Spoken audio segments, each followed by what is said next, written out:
I am so in love with my new machine. It's like so sensual. Ooh. Eee. The L, that's a good one.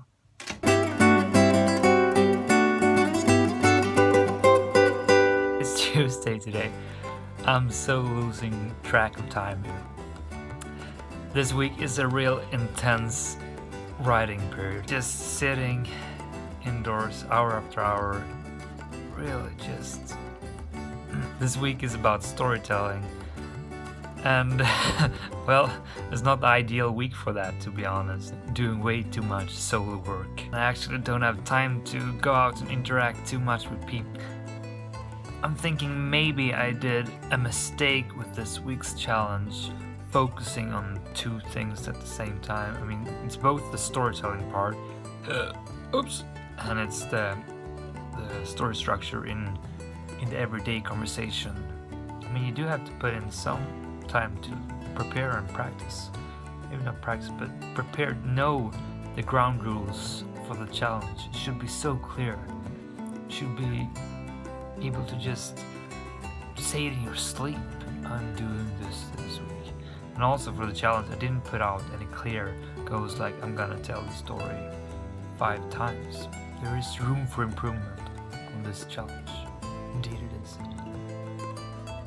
Actually, the Tinder date I was planning for last week, it is happening, hopefully.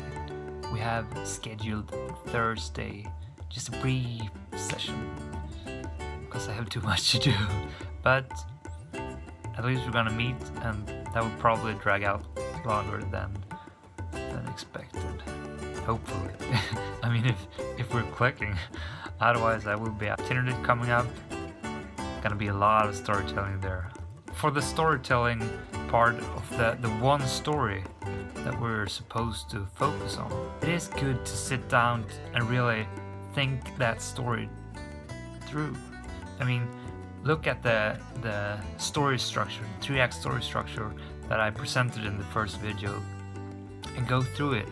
See where the different events in your story, where they happen. So you can build up, you can add more vivid details before the climax or the resolution, so you know how to go about the story. And when you're stretching it or taking it down, you know what parts you can take out because they're not the main parts. And also in this kind of story, it can be built up with many 3-act stories in the story, because maybe you have a lot of different small events in the overall story that can build up towards maybe the biggest climax. These ones sit down and go through the story and see how it fits the template.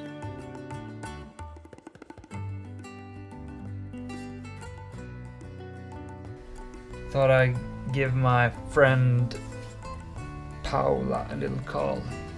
Talk a little bit about Midsummer. That's a Swedish event, big happening out in the archipelago. She's gonna host it. She invited me, and I thought I would ask her if maybe my friends could come as well and practice some storytelling. It was a long time since I last spoke to her, and I thought it would be a good opportunity to reconnect with her. Enough said. Let's go.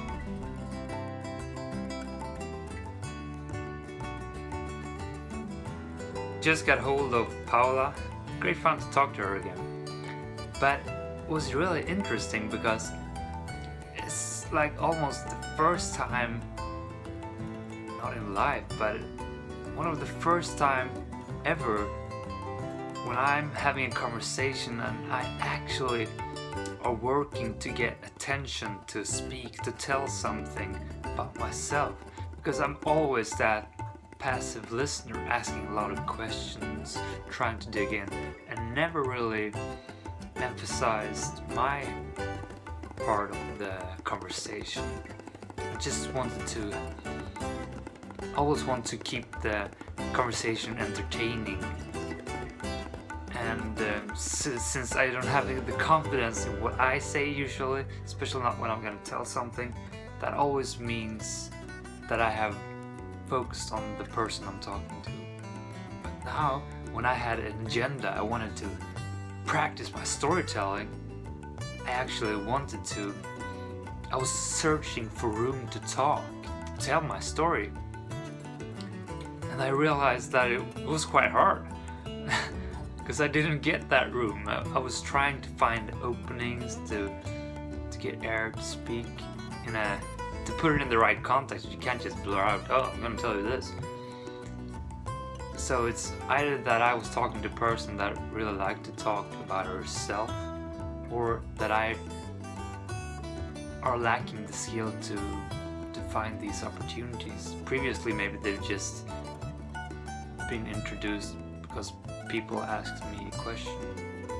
I don't know, but still, it was really interesting to just realize that it's not always actually easy to tell something about myself. That maybe is the wrong way to put it, but it's really fascinating when I had this agenda when I wanted to say something interesting. And that's what makes this challenge this weekly challenge, whatever it is, it always gives me new focus, new perspective on things. Because almost every week I've started out with thinking, okay, maybe this is nothing special. We'll probably not make that big of a difference. But when I really have had this narrow focus every week, like, okay, I'm gonna focus on this thing this week, it has really given me new perspectives, new way of thinking, analyzing, and realizing things. I'm also looking forward to talk to people in order to tell my story. I'm hungry for the interaction just for me to practice. Like it's a game. I want to go out there and play. And I've never felt that about telling people something about myself. It is something I've been avoiding. Yeah, now I want to play the game. And that's a good thing. That's a good thing.